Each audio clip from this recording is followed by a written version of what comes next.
살을 내이는 혹한의 계절 겨울입니다. 사람들은 저마다의 방법으로 추위로부터 체온을 지키죠. 그런데 겨울이 좀 두렵습니다. 남들이 모르는 고통이 있는 거죠. 너무 힘들어요. 끝에는 느낌이 잘 없어요. 기분 느껴지는 거로는 약간 개구리 손가락 된 느낌처럼 이제 끝이 붓는 것 같은 느낌이 들어요. 지나치게 차가운 손과 발로 인한 고통. 그런데 고통도 고통이지만 더 답답한 것이 있다고요. 어느 병원에 무슨 과를 가서 어떤 진단을 어떻게 받아야 되는지 좀 정확하게 알고 싶고. 양방, 항방 다 가봤어요. 그래서 침을 맞으러 다닌다거나 아니면 한약을 지어 먹는다거나 그때 그렇다 저렇다 막 정확하게 진단을 받지는 않았었어요. 원인을 잘 몰라서 답답하기는 하죠. 언제 터져도 이상하지 않는 시한 패턴이라고 생각하고요. 원인은 의외의 곳에 있을 수 있습니다. 쫓아가는 느낌이랑 이렇게 차가운 느낌이 있어요. 수족냉증의 정확한 원인을 찾기 위한 정밀 검사.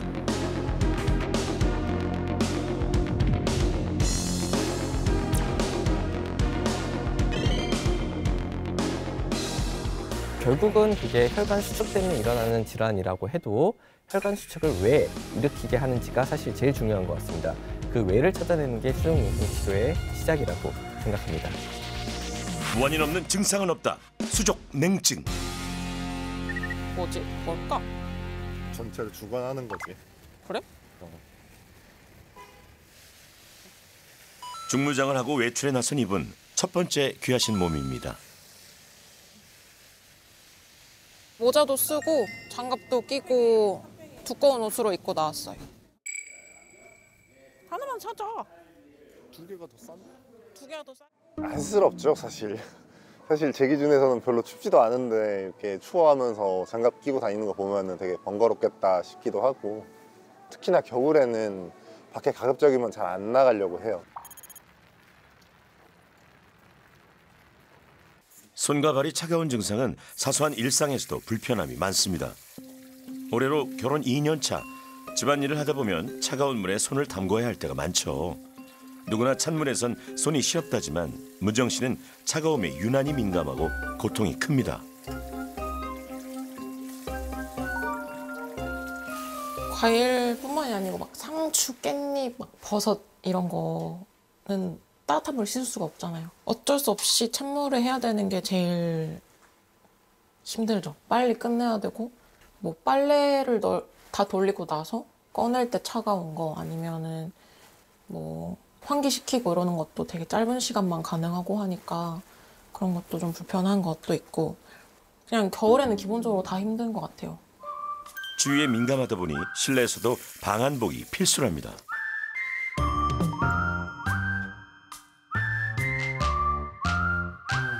지금 이 안에도 다 그 히트텍 입고 있거든요. 그래서 안에도 입고 있고 위에도 입고 있고 이거는 이제 누빔 바지인데 이제 겨울에는 거의 맨날 입고 지내요. 오빠 딸기 먹자. 잘 알았어. 내일 아침에 일어나서 역시 요즘에 딸기가 제철이에요. 맛은 있는데 씻을 때마다 너무 고통스러워. 손 때문에? 응. 어떡하냐. 언제부터 이랬어? 엄청 아기 때부터 기억이 안 나. 그래서 당연히 다들 이렇게 손이 차가운 줄 알았어요. 그렇진 않지. 사실 나도 깜짝깜짝 놀랄 때가 있는데. 손이 차가워지면 어떤 증상이 생기나요? 우선은 기본적으로 손톱 색깔이 파랑색, 보라색 뭐 이런 색깔이고 아, 손톱 색깔이 변하는군요. 끝에는 느낌이 약간 없어지고 저릿저릿해지고 그러다가 이제 따뜻한 데 가거나 이제 막 목 이런 데 따뜻한 데 잡는다 이러면 금방 또 따뜻해지는 것 같으면서도 이때 또 붓고 근데 이게 오래 가지는 않아요. 바로 또 다시 금방 식고 그래서 겨울이 되면 겨울 맞이 겸 한의원에 가서 손발 따뜻하게 하는 혈액순환을 돕고 몸에 열이 오르게 하는 그런 한약을 계속 지어 먹었고. 근데 사실 병원도 가보고 해도 사실 잘 안 나왔잖아 이게. 이게 낫는 그것도 아닌 것 같고. 모르겠어. 뭐 약을 먹어도 낫는 건지 아닌지 모르겠고. 발은 좀 어때? 좀 발도 차갑지. 등산약만 신은 건데도 발이 시렵기는 마찬가지. 조금만 기다려. 자,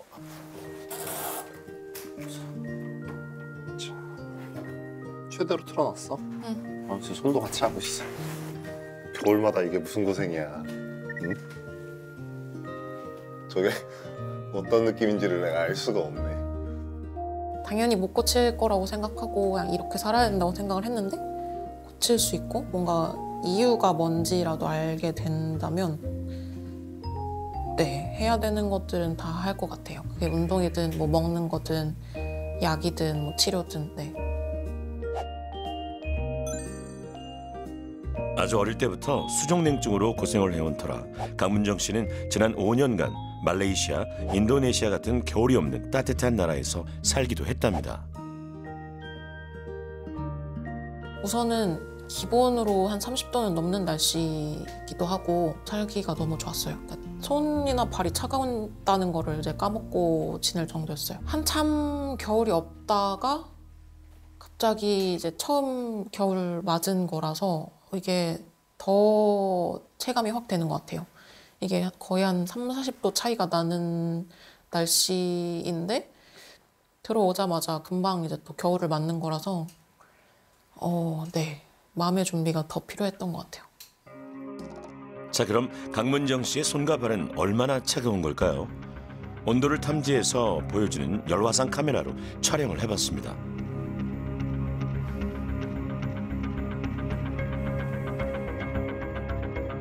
온도가 낮을수록 보라색에서 검은색으로 색깔의 변화를 보이는데요. 강문정 씨의 손과 발, 다른 부위에 비해 확실히 온도가 낮은 것을 볼 수 있습니다. 다른 사람과는 어떻게 다른지 촬영 스텝의 손과 발도 촬영해봤는데요.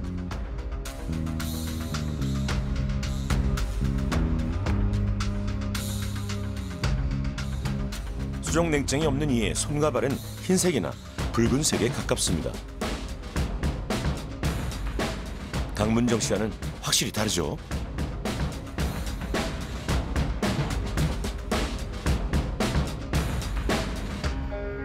추운 겨울 바깥 온도가 아무리 내려가도 사람의 몸은 36.5도라는 일정한 온도를 유지하죠.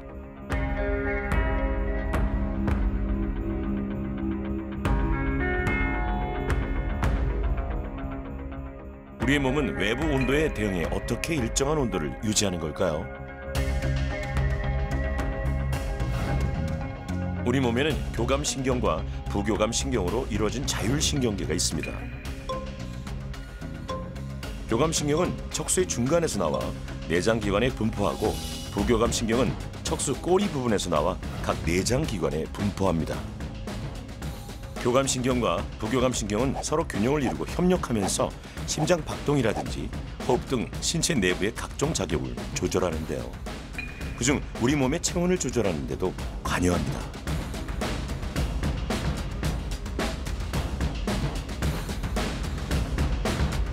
체온 조절 같은 경우는 신경계통에 의해서 조절이 되게 되는데 뇌의 시상하부라는 곳이 중추가 되어서 자율신경계를 통해서 조절을 하게 됩니다.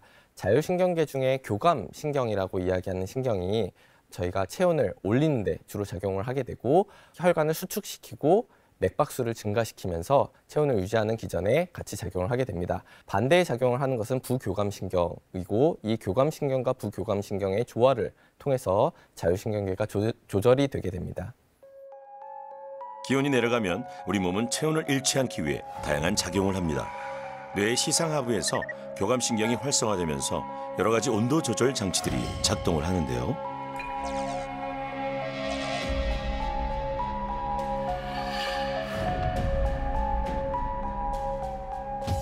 피부는 주변의 작은 근육들을 수축시킵니다.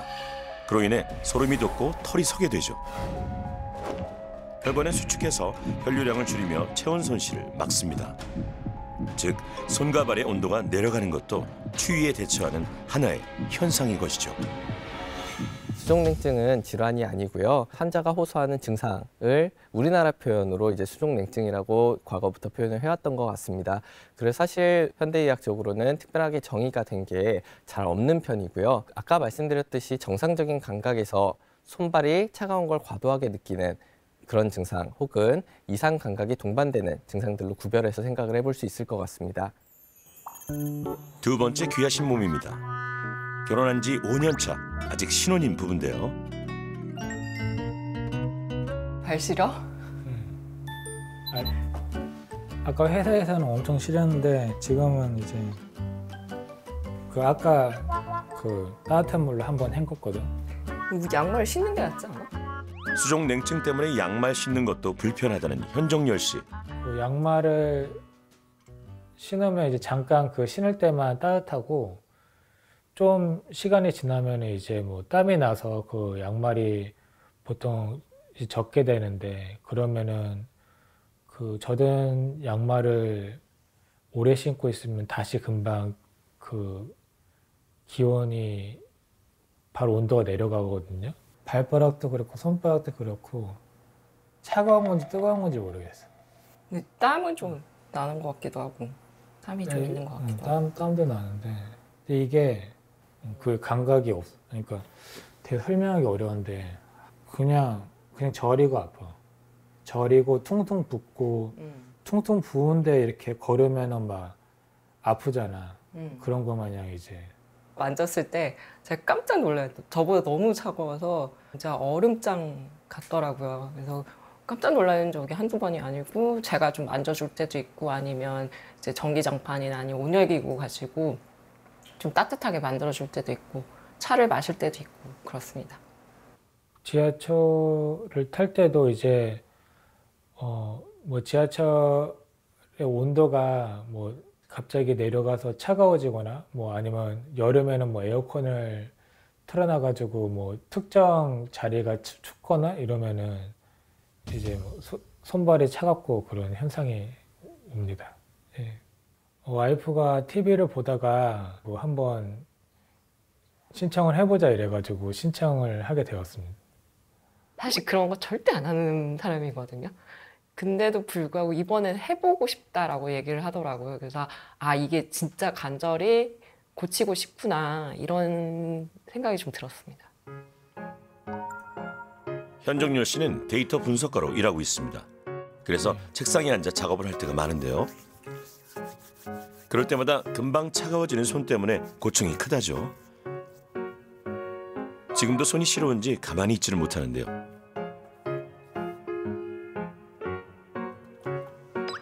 그건 뭔가요? 이거는 온열 매트인데요. 손이 차가울 때 이제 요거를 켜놓고 보통 일을 하는 편입니다. 따뜻하게 열기가 올라오는 매트입니다. 지금은 손 상태가 어떠세요? 이제 온열 매트를 켜놔서 손이 따뜻하긴 한데 이제 온열 매트 없이는 이제 키보드 칠 때 막 이렇게 손이 벌벌벌 떨리고 이렇게 좀 차갑죠. 날씨가 추워오면. 그런데 손보다 냉증이 더 심한 건 발이랍니다.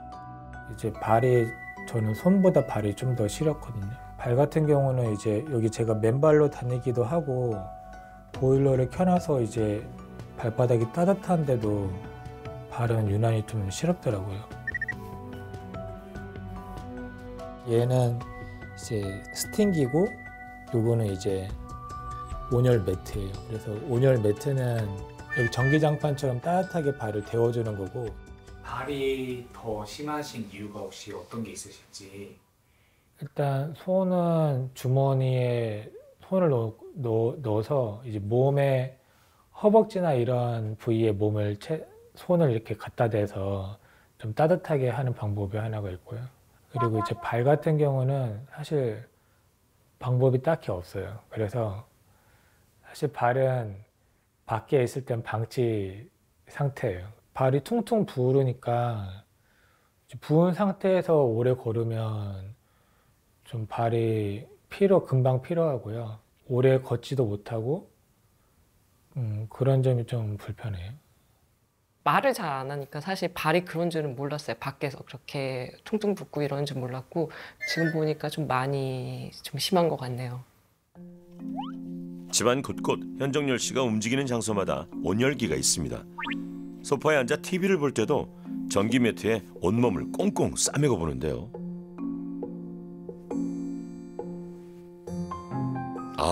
아주 그냥 온열기가 종류별로 다 있네요. 이런 매트가 또 집에 또 어디 있을까요?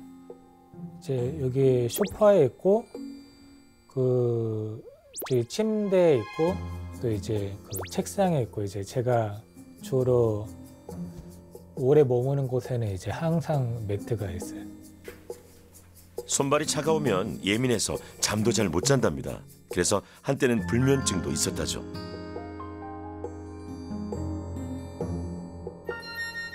그렇다면 현정열 씨의 손과 발의 온도 어느 정도나 될까요?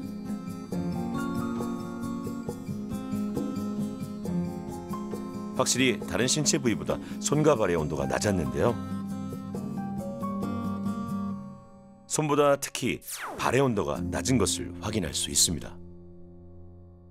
삶의 질이 뭐 다른 평범한 사람보다는 좀 떨어지는 것 같아요. 이런 원인이라도 알았으면 좋겠고 더 나가서 고칠 수 있으면 더 좋을 것 같습니다.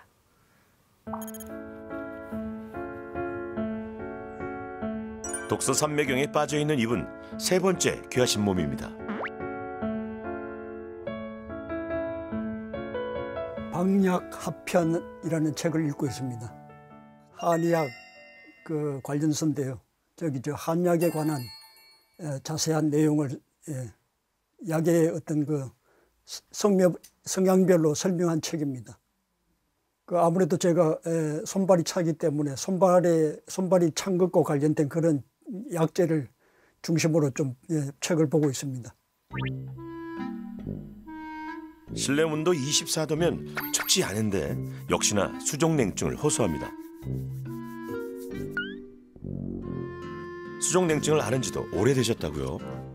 지금까지 수족냉증에 관하여 여러 가지 백방으로 나름대로 노력하고 책자도 많이 찾아보고 했지만 제 병을 치료하기 위해서 병원에 가고자 했으나 병원에 무슨 어떤 과를 내방해야 될지도 잘 모르던 차에 이번을 계기로 제 병에 대해서 정확하게 알고 도움을 받고자 신청하게 되었습니다.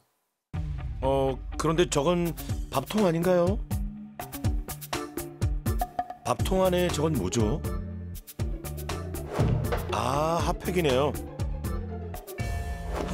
핫팩 전용 밥통이 따로 있네요.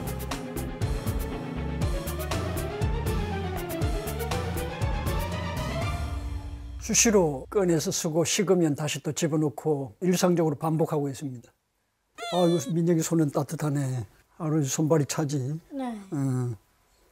이게 피가 안 통해서 그런가 봐. 진짜 하얀색인데. 할아버지 손발이 어때요? 차가워요. 가끔 통증이 있고요. 손에 차가움으로 인해서 통증이 있고 혈액순환이 안 되다 보니까 가끔 마비정세도 가끔 일어납니다. 그래서 제가 마비정세일 때마다 제 손을 문지르면서 피를 좀 원활하게 일시적으로 마비정세를 해결하고 했는데요. 박용우 씨 손과 발의 온도도 열화상 카메라로 촬영해 봤습니다.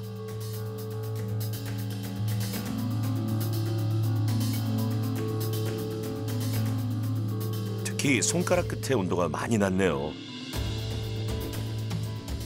발가락도 마찬가지입니다. 사실 다들 일반적으로 흔하게 생각하는 게 혈액순환에 문제가 있어서 그렇다. 그렇기 때문에 혈액순환을 잘 시키면 되고 혈액순환을 시키는 약 같은 걸 먹으면 되지 않겠느냐라고들 많이들 생각을 하십니다. 하지만 수족냉증이라는 손발이 차가운 증상을 일으킬 수 있는 질환들이 굉장히 다양하게 있고요. 결국은 그게 혈관 수축 때문에 일어나는 질환이라고 해도 혈관 수축을 왜 일으키게 하는지가 사실 제일 중요한 것 같습니다. 정확한 진단을 받으시는 게 수족냉증 치료의 시작이라고 생각합니다. 세 명의 귀하신 몸들이 겪고 있는 수족냉증의 정확한 원인이 무엇인지 밝히기 위해 종합적인 검사에 들어갔습니다. 1단계로 수족냉증과 함께 어떤 통증이 있는지 구체적인 설문조사가 이루어지는데요. 일단은 가장 무엇보다 중요하게 생각하는 거는 이상 감각이 있는지 여부입니다. 저희가 찌릿찌릿거리거나 화끈거리거나 아니면은 감각이 떨어져 있거나 하는 이상 감각이 있었을 때는 분명히 신경병이 동반되어 있기 때문에 그때는 신경병에 대한 자세한 검사가 무엇보다 선행해야 되고요. 단순히 차가운 증상만 있는지 아니면 그 외에 이상 감각이 함께 찾아오는지를 체크합니다.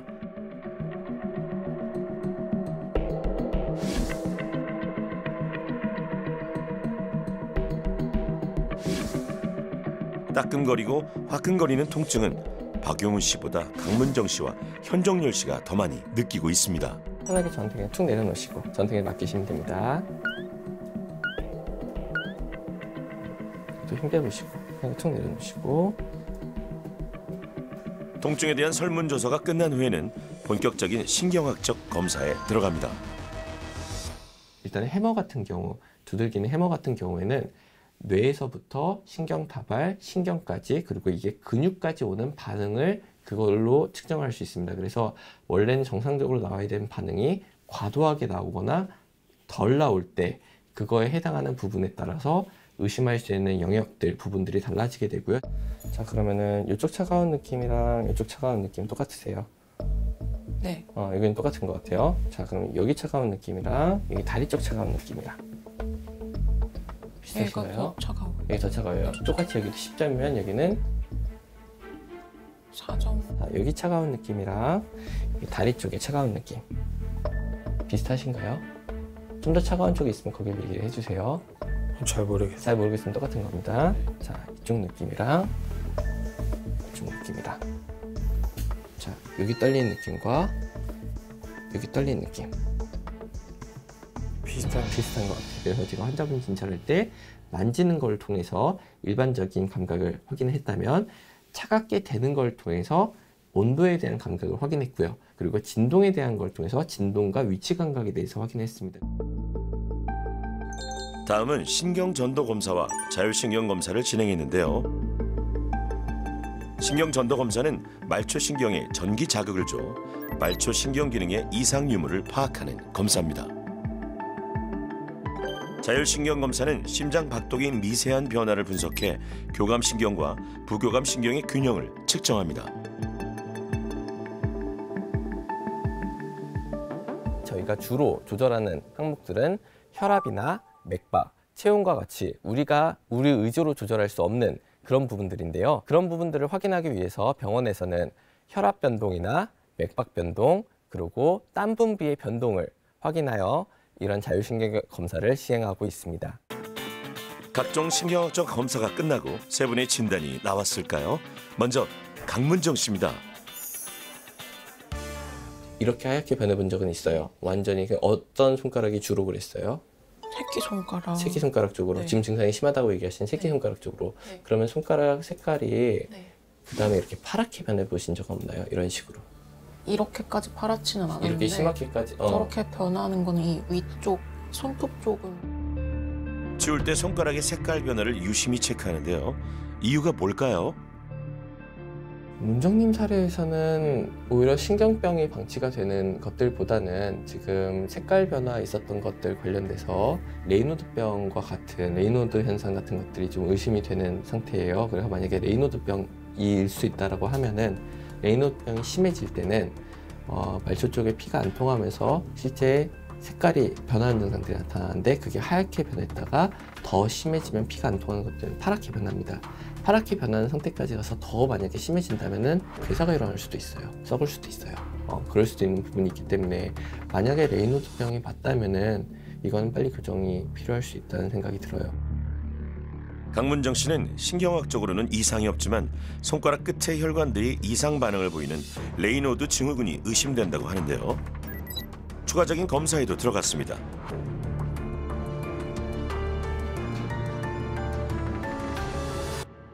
레이노드 증후군, 과연 어떤 질환일까요?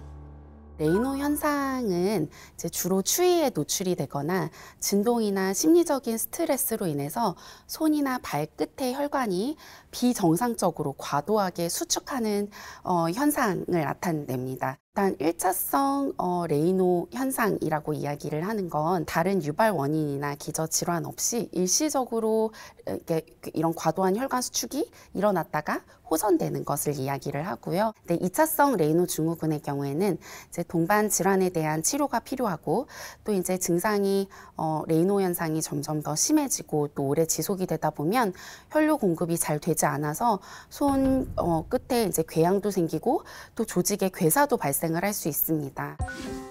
인구의 12%가 앓고 있다는 레이노드 증후군. 2차성은 치료하지 않고 방치할 경우 위험하지만 다행히 강문정 씨는 1차성이랍니다. 일단 1차성 레이노 증상으로 고려를 하였고 1차성은 대부분 문제를 일으키지 않습니다. 네, 그래서 일단은 크게 걱정하실 필요는 없으실 것 같아요. 1차성이라면 조금 더 나쁠 가능성이 적고요. 치료가 잘 될 가능성도 높습니다. 약간 정적인 운동들보다는 약간 좀 동적인 운동들, 약간의 유산소 운동들이나 이런 것들이 아무래도 말초 혈관을 좀 더 넓힐 수 있는 그런 종류의 운동이라는 생각이 조금 들어요.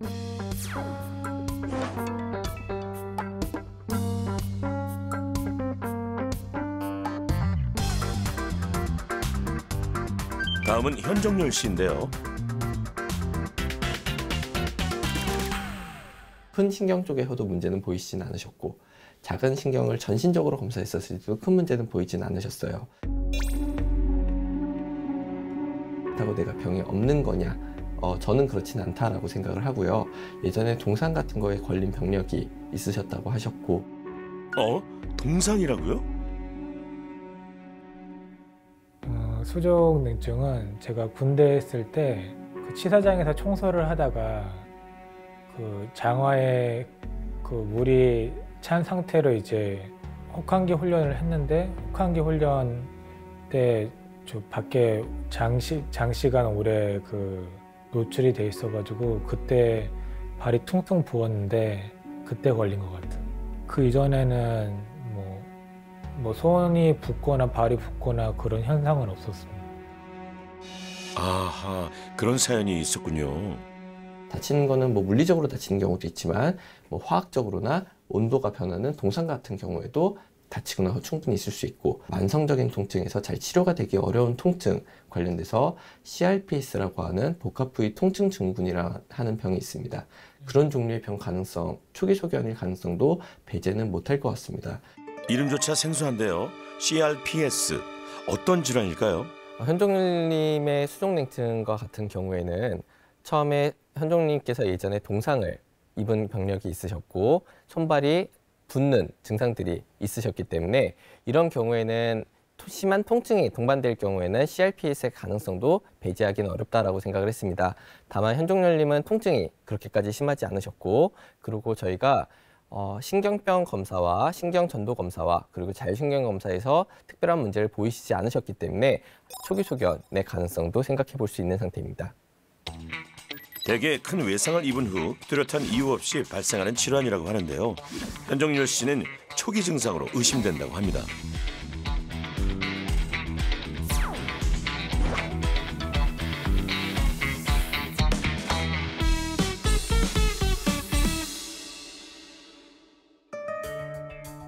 박용호 씨의 수족냉증은 원인이 뭘까요? 차고 네. 그다음에 가끔 이제 피가 안 통해서 이제 마비 증세가 쥐가 나시기도 하나요? 쥐가 네. 쥐가 가끔 나고 쥐가 났다가 풀리는 증상들이 완전히 마비돼 가지고 네. 양치질 할 때 네. 손이 막 꼬이고 하는 증상들도 꼬이, 있으시고. 꼬이고 마비되고. 그러면은 저린 증상, 혹시 찌릿찌릿거리거나 저린 증상이 있었을 때 어디가 주로 있으셨어요? 뭐 엄지 쪽, 새끼 쪽 기억나시는 쪽이 있으세요? 손가락이요. 네, 손가락이나 아니면 뭐 손이나 팔이나. 특히 엄지 쪽 같은. 엄지 쪽이 좀 더 그런 느낌이 있으셨어요. 손가락에 마비 증상을 호소했던 박용호 씨. 선생님이 얘기해 주셨던 증상 중에서 손이 꼬이는 것 같은, 특정 자세를 취할 때 손이 꼬이는 것 같은 증상이 얘기해 주셨었는데, 그런 증상들이 손이 차가워질 수 있는 증상들과 같이 결부가 된다면 그거는 목에서 나오는 목 디스크가 있을 가능성이 있다고 생각됩니다. 뜻밖의 진단이 나왔네요. 우선적으로 박용훈님은 일반적인 수족냉증 환자분들과 다르게 엄지손가락 쪽으로 찌릿찌릿한 느낌을 간헐적으로 느끼신 적이 있다고 얘기를 해주셨고, 신경이 뼈에 의해서 눌리는 증상이 있다면 이런 증상을 똑같이 느끼실 수도 있습니다. 이 부분은 검사를 통해서 확인해 볼 수 있을 거라고 생각합니다. 추측대로 정말 목 디스크일까요? 박용호 씨 추가적으로 뼈 사진을 찍었는데요. 놀랍게도 한눈에 목 디스크가 보입니다.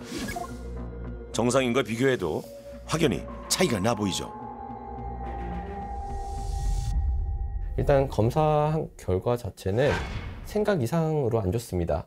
지금 이 부분은 윗부분 2번에서부터 이제 3번, 4번 내려가고 있는데, 이런 데도 중간중간에 디스크가 튀어나와서 이쪽이 오른쪽입니다. 오른쪽 디스크 때문에 오른쪽 신경 다발이 살짝 눌리는 모습을 보이고 있는데, 가운데로 특히 5번, 6번 사이로 지금 말씀드린 5번, 6번에서 가장 심하게 가운데서 튀어나와 있는 부분들 때문에 안에 있는 신경 다발이 굉장히 많이 눌리고 있습니다. 하지만 다행인 거는 환자분께서는 증상은 못 느끼시는 상태이기 때문에, 그래서 이런 경우라면 지금과 같이 관리를 잘 하시면서 그런 증상이 안 일어나도록 예방하는 그런 식의 일상의 활동이나 운동 같은 것들이 좀 중요할 것 같다는 생각을 좀 하고 있고요. 뜻밖이라 박용훈 씨도 놀라셨죠? 굉장히 내심 놀랐습니다. 저는 그동안 혈액순환의 문제로 인해서 수족냉증이 생겼다고 생각했는데 전혀 몰랐습니다. 자고 일어나면 목이 좀 가끔 불편할 때가 있어서 치료를 받긴 했는데 제 지금 목 디스크의 상황이 이렇게 심한 줄은 전혀 모르고 있었습니다.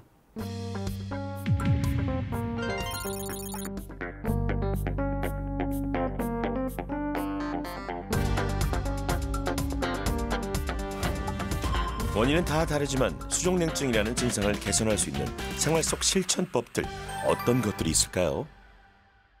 체온을 지금 올리는 여러 가지 지금 활동들이 분명히 수족냉증에 도움이 될 것이라고 생각합니다.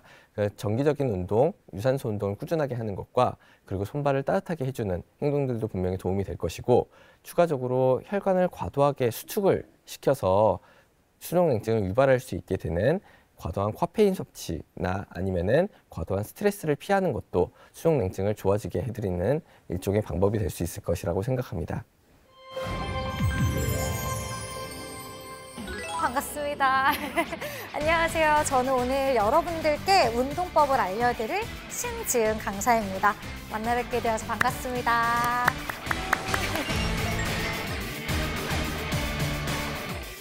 수족냉증을 개선할 수 있는 운동으로는 어떤 것들이 있을까요?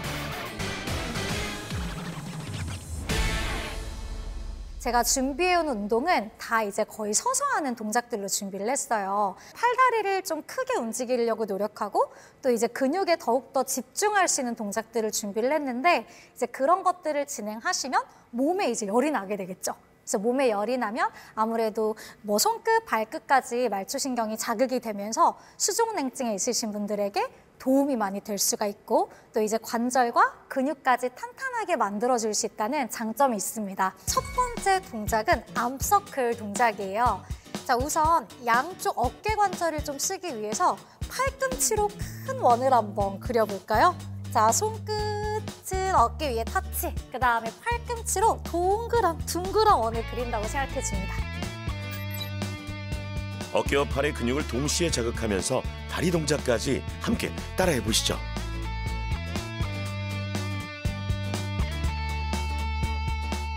두 번째 동작은 제기차기 동작입니다. 자, 제기 찰 때 우리 어떻게 차죠? 자, 이렇게 차실 때 우리 골반 주변에 있는 관절인 고관절을 풀어줄 수가 있고요. 그럼으로써 온몸을 좀 깨워내기에 좋은 동작이라고 보시면 돼요. 오른손으로 왼쪽 복숭아뼈에 터치, 반대쪽 터치 이어갈 거예요. 자, 그 다음에 뒤쪽으로도 뒤꿈치 터치, 다시 반대도 뒤꿈치 터치. 팔과 다리를 끊임없이 움직이는 다음 동작은 제기차기. 쉬워 보이지만 막상 해보면 운동량이 장난 아니라죠. 자, 함께 해보시죠. 움직여주셔야 돼요. 앞으로 둘, 계속 크게 움직여주고 둘, 후, 뒤로 터치, 셋, 터치. 자, 앞으로도 찾을게요. 재기, 후, 둘, 후, 뒤로 터치, 셋, 터치. 세 분 다 너무 잘하셨는데 지금 호흡하고 계시나요, 여러분? 자, 숨을 쉬어주셔야지 배까지도 더 따뜻해지는 효과가 얻어가실 수가 있고요. 그 다음에 우리 복부가 따뜻해야 손끝까지도 함께 따뜻해질 수가 있어요. 그래서 호흡을 배에서부터 계속 일으켜낸다고 생각하고 몸이 따뜻해질 때까지 한번 움직여보자고요. 자, 다시 가볼게요. 무릎 살짝 굽혀주면서 시작. 하나, 후, 둘, 호흡, 내뱉어주세요. 셋, 마시고 내쉬고를 반복합니다. 반복, 빠르게 가셔도 좋고 천천히 가셔도 돼요. 자, 용우님은 허리 아프면 뒤로만 살짝 움직여주셔야 돼요. 앞으로, 둘, 계속 크게 움직여주고. 좋습니다. 자, 다시 한 번 더 갈게요. 터치, 둘, 터치, 뒤로, 터치, 넷, 터치. 좋아요. 자, 용우 사례자님 이 정도는 허리 어떠세요? 뭐 견딜만 합니다. 괜찮으셨어요? 좋아요. 자, 혹시라도 아프시면 억지로 하지 마시고 꼭 알려주시고요. 자, 세 번째 동작은 점핑 잭이라는 동작을 변환으로 제가 가져와 봤어요. 원래 점핑 잭은 점프를 뛰어야 되는데 우리는 점프를 뛰지 않고 진행을 해볼 겁니다. 자, 그 다음에 허벅지 뒤쪽에 있는 햄스트링이라는 근육도 함께 자극을 시킬 거예요. 팔 벌려 뛰기의 변형 동작이네요.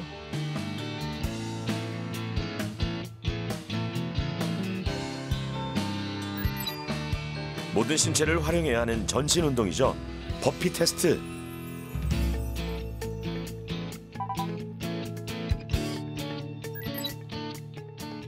손을 흔들며 제자리 걷기까지 이렇게 5가지 운동 미션이 주어졌습니다. 총 20회에서 30회 정도 진행을 해보시기를 추천드려요. 왜냐하면 동작이 굉장히 간단한 듯 하지만 또 막상 따라하면 쉽지만은 않거든요. 근데 이 쉽지 않은 동작들도 매일매일 꾸준히 반복을 하다 보면 나도 모르게 체력이 좀 늘었네? 하는 그 순간이 올 거예요. 그럼 그때부터는 이제 1분씩, 한 동작당 1분씩 한번 따라해 보시는 걸 추천을 드려요. 자, 허리 무리 오지 않게 배인 단단하게 해주고 고개 살짝 드시고 이때 유지, 계시게 엉덩이 조금 더 드시고. 맞아요. 자, 이때 고개 살짝만 들어주시고 매트 여기 보실게요.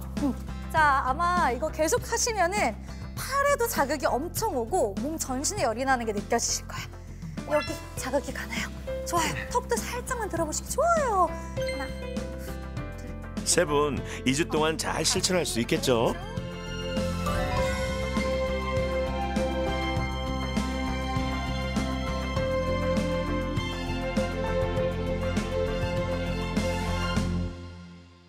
그리고 운동 외에도 손과 발을 따뜻하게 만드는 생활 속 실천 미션이 2가지 더 주어졌는데요. 첫 번째는 따뜻한 물 수시로 마시기. 보통 아침에 일어나서 마시고요. 그다음에 점심 식후, 저녁 먹기 전, 그다음에 저녁 잠자기 전 그렇게 마십니다. 두 번째는 족욕이나 반신욕하기.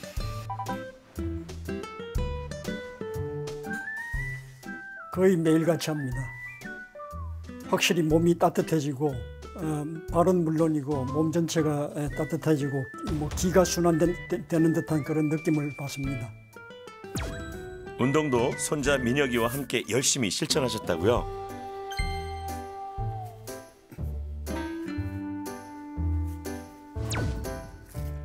한 칸 한 칸 스티커를 붙이면 오늘도 미션 클리어.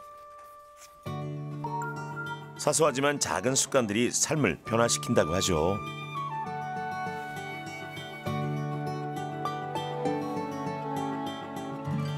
문정 씨도 족욕과 따뜻한 물 마시기 잊지 않고 실천하고 있습니다.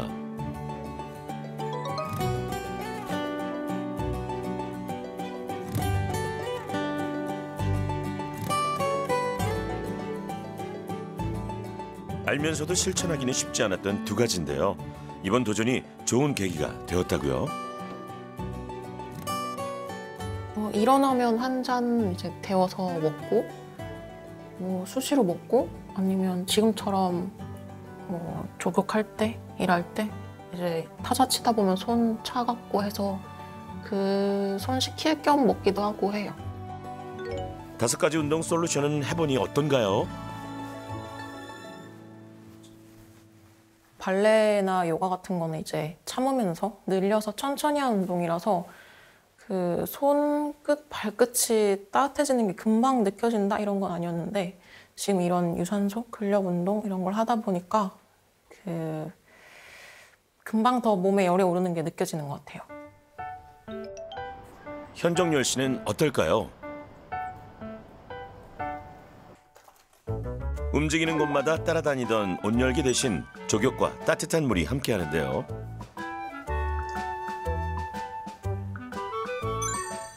운동 솔루션까지 매일 실천해보니 어떤가요?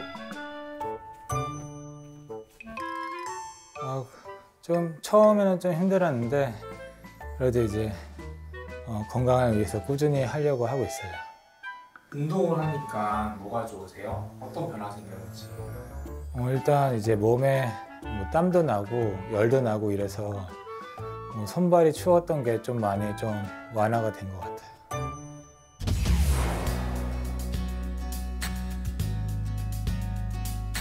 2주간 정말 열심히 해주셨는데요. 세 분의 손과 발에는 과연 어떤 변화가 있을까요?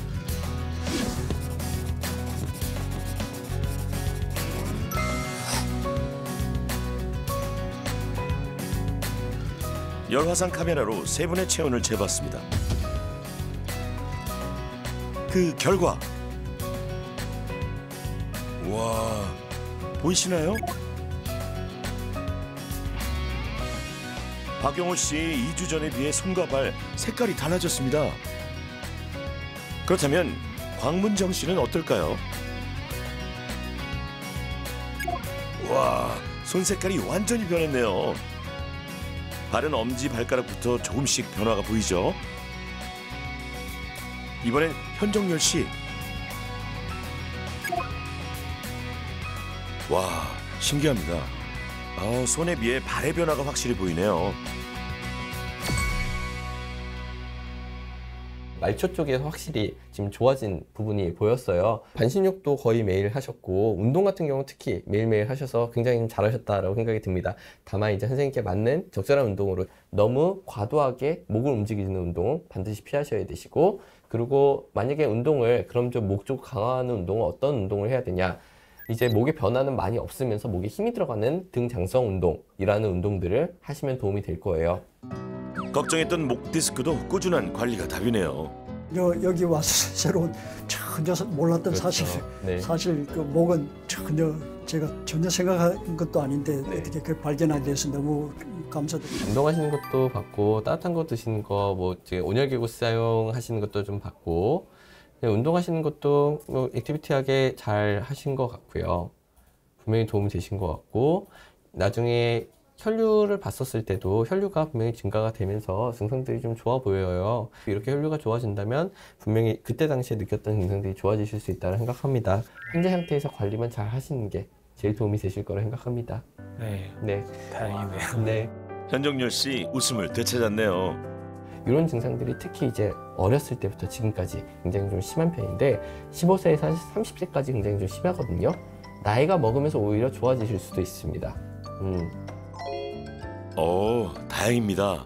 이런 지금 질환 자체, 수족냉증 중에서도 혈류장애가 지금 있는 상태로 고려되는 질환입니다. 그래서 혈류장애가 있었을 때 그게 뭐 근본적인 문제가 없는 상태라면 분명히 이런 신체 활동의 변화가 증상 호전시키는데 굉장히 도움이 많이 될 거라 생각합니다. 꾸준히 하시면 정말 도움이 많이 되실 것 같아요. 네, 알겠습니다. 문정 씨도 이제 안심입니다. 이유를 찾지 못할 거라고 생각을 하고 있었어서 1차성 레이노 때문이다, 증후군 때문이다라는 걸 알게 돼서 마음이 좀 편해지긴 했어요. 말로만 하면 되게 간단한 내용들이거든요. 근데 이걸 강제하지 않으니까 평소엔 잘 안 했던 건데 이제 습관 챌린지 이렇게 해야 되게 돼서 하니까 이게 좋다는 거를 알게 됐고, 여러 검사를 했는데 다행히 신경계에는 크게 문제가 없다고 말씀해 주셔서 다행이라 생각하고, 이제 이 수족냉증이 이제 만성화되지 않도록 앞으로 운동도 꾸준히 하고 그 반신욕도 꾸준히 해서 건강 관리를 해야겠다고 생각을 했습니다. 족욕과 운동과 따뜻한 물 마시기를 통해서 적극적으로 실천해서 제 몸을 더욱더 건강하게 만드는데 노력하겠습니다. 인터넷에 건선은 죽어야 끝난다고. 쌀과 점이 쌀알맞이 뭐 이렇게 돋더라고요. 처음에는 손목에 여기 여드름 같이 그거를 긁었는데 반점들이 생긴 것 같아요. 500원만 하게 점점 더 거의 뒤통수를 다 덮었거든요. 사람들 앞에 내놓지도 못하지 없는다 생각하지. 동네 여자가 아우 징그러워.